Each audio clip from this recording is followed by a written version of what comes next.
Anytime that you want to do work for somebody in your striping business, you have to send them some sort of document that says, this is what I'm going to do. In this video, I'm going to tell you how our company uses 3 different methods for doing this. Estimates versus a quote versus a proposal.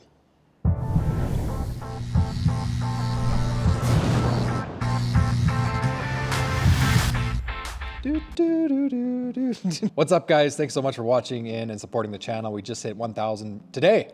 1,000 today. Thank you to Raymond for being our 1,000th subscriber. That's amazing. So, hey, in this video, I'm going to talk about something that popped up on one of the groups that I'm in online that was chatting about this, and I want to explain a little bit how our company uses an estimate versus a quote versus a proposal.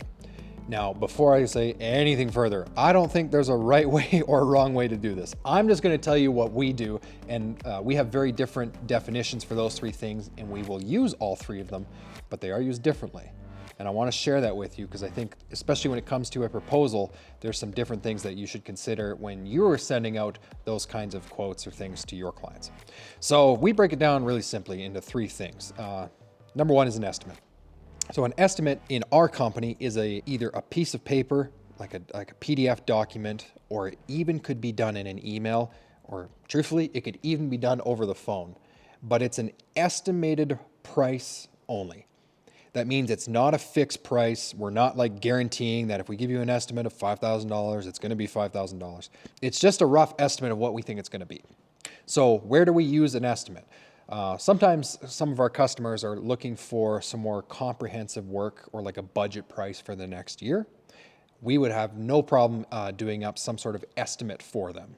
Now, I don't want to overcomplicate this, but an estimate for us is just the price. Okay, that's all it is. We might put an estimated price into a proposal, but it is not a fixed price. Okay, so again, we will do that over the phone. If somebody phones us asking for line striping, either myself or a sales rep here, we're pretty good at giving people an estimated price of things over the phone. So that for us, that's estimate. We don't usually send out formal documents for estimates. We will do it if somebody needs it for like, a common thing for us is institutions that are applying for grants. So they might need like a formal document that says, we think that you should apply for $20,000 to get your runway apron repainted. So we'll give that as an estimated price, okay? So the second thing, and the more common one that we use, is a quote. So a quote in our company is the same thing every time. It's a 1-page, unless it's a big quote, then I suppose it could be 2. It's a 1-page PDF that gets exported directly from our estimating and accounting software, which is QuickBooks. So anyone who uses QuickBooks, I know there's probably a lot of you guys out there who use it, know what the estimate or the quote page looks like. Ironically, QuickBooks loves to call it estimate, but that's another thing. So if we want to issue a quoted price to somebody, we do that within QuickBooks.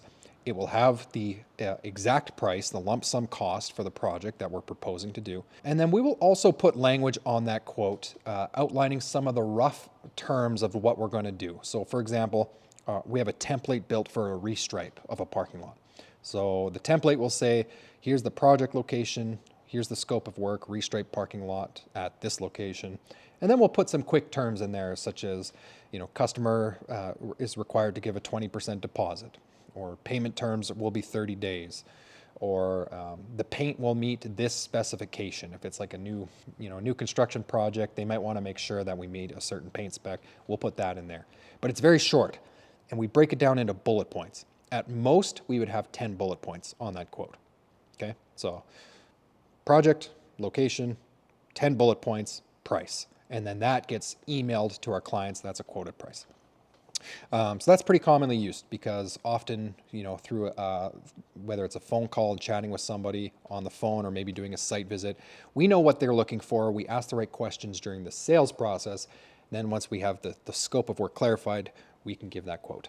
But the thing that excites me more than quotes is proposals.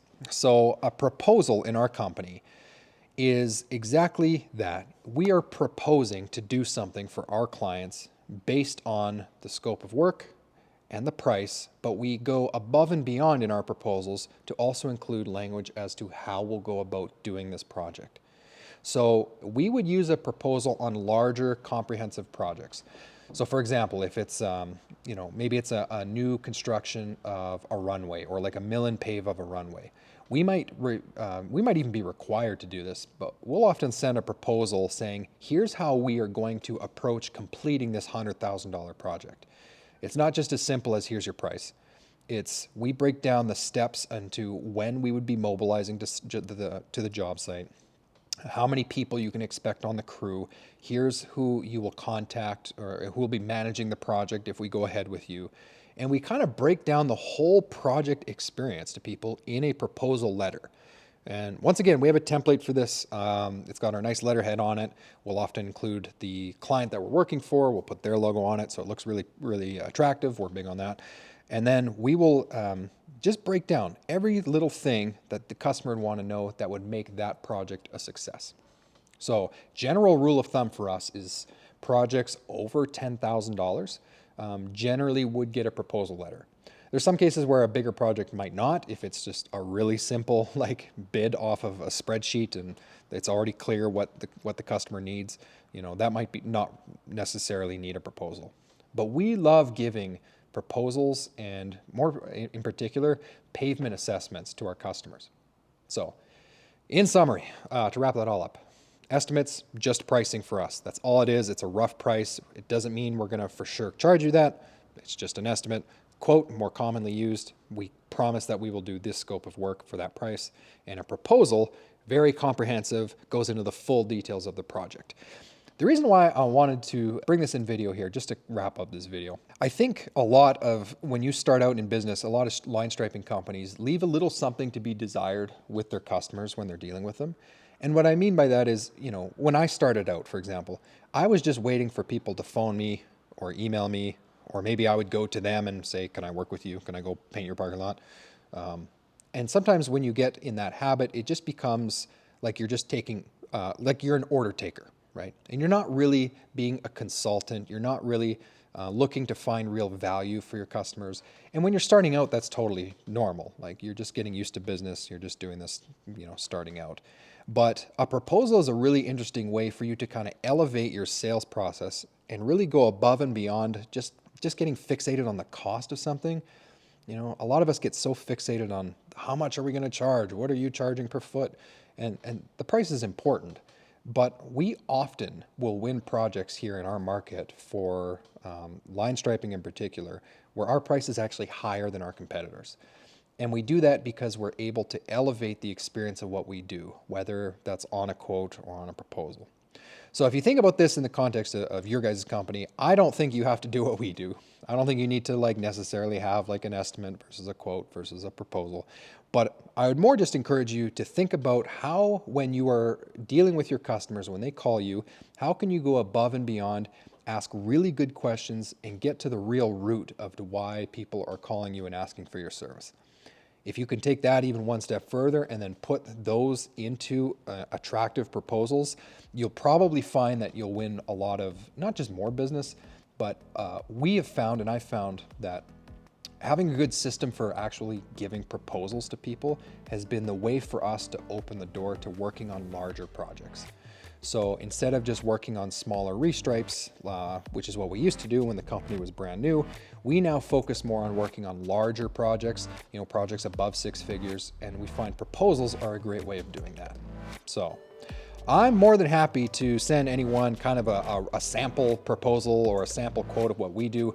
I don't think there's any right way or wrong way to do it, but if you're interested, reach out and I'd be more than happy to give you kind of like a blanked out or a whited out version of what we do in our company and how it's worked for us. So hopefully I didn't cause too much controversy I had some people mad at me yesterday about quotes versus estimates. So if you have any questions, reach out at any time. Appreciate you guys for listening. Thanks for the 1,000 subs. That's huge.